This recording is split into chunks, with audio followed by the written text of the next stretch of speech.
All right, let's talk about one of the most important, maybe the most important tool in your entire financial toolkit. Now, it's not a flashy investment and it's definitely not going to make you rich, but it just might save you from total financial ruin. We're talking about your financial airbag. So picture this. Life is just good. You're like our friend Nam here, just kind of cruising along, you know? The paycheck's steady, bills are getting paid, everything is running like clockwork. It really feels like nothing could possibly go wrong. Until, it does. Suddenly, a giant anvil labeled life just falls out of the sky. The car breaks down, the water heater explodes, you lose your job. It's always sudden, it's always jarring, and you never, ever see it coming. And that splat moment, it immediately morphs into sheer panic. That feeling of security you had just a second ago, poof, it's gone. And you're left scrambling, thinking, okay, I need money and I need it right now. And this right here is where really bad decisions get made. For our poor, flattened friend Nam, the very first instinct is to reach for the easy solution. You know the one. It's always sitting there in your wallet, just waiting for a moment of weakness. The high-interest credit card. It feels like a lifeline, but trust me, it's actually an anchor. Yeah, reaching for that credit card? That's the debt trap. It's kind of like trying to put out a fire with gasoline. You solve today's problem, sure, but you do it by creating a much, much bigger and more expensive problem for yourself tomorrow.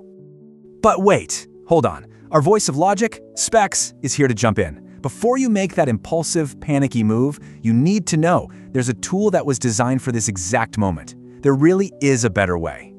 And that tool is your emergency fund.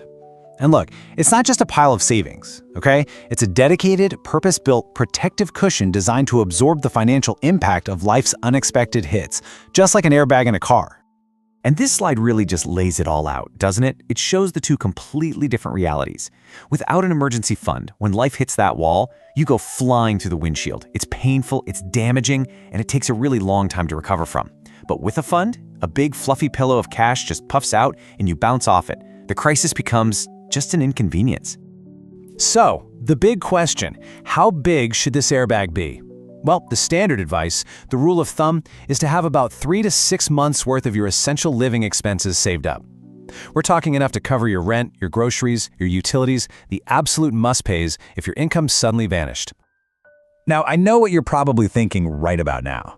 If this money is just sitting there in cash, isn't it losing value to inflation? Shouldn't I be investing it to make it grow? And you know what? That's a great question, but it kind of misunderstands what this money's job is. And Nam here brings up a great point. What about inflation? That invisible ghost that's always eating away at your purchasing power. And yeah, for this specific pile of money, the ghost does get a little snack. But that's okay, and let me tell you why. Because the number one job of this fund, its entire reason for existing, is liquidity. That means you need to be able to get your hands on it immediately. No selling stocks in a down market, no paying crazy penalties. Its goal isn't profit, its goal is access. I mean, you don't invest your car insurance premium, right? You don't invest this either. And this right here, this is the whole philosophy in one sentence. Say it with me. Its job isn't to make you rich, its job is to keep you from becoming poor. Your investments, they build your wealth. Your emergency fund, it protects that wealth. It's pure financial defense. So, when you get right down to it, an emergency fund isn't really just about the money, it's about buying something way more valuable. You're buying the ability to make clear-headed decisions when you're in the middle of a crisis.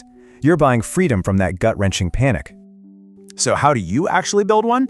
It's pretty simple. Step 1. Open a totally separate savings account, maybe even at a different bank so it's harder to get to. Step 2, label it something very clear like do not touch unless the house is on fire. And third, and this is key, automated. Set up a small, regular transfer so you build the fund without even having to think about it. And this is the end result.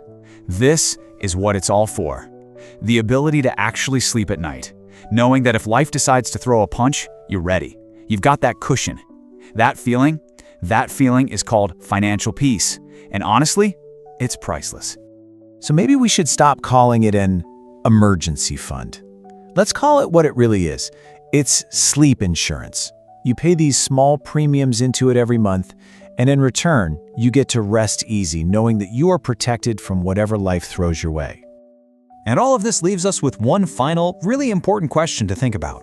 When life inevitably decides to slam on the brakes, Will you be protected? In other words, is your airbag installed and ready to go?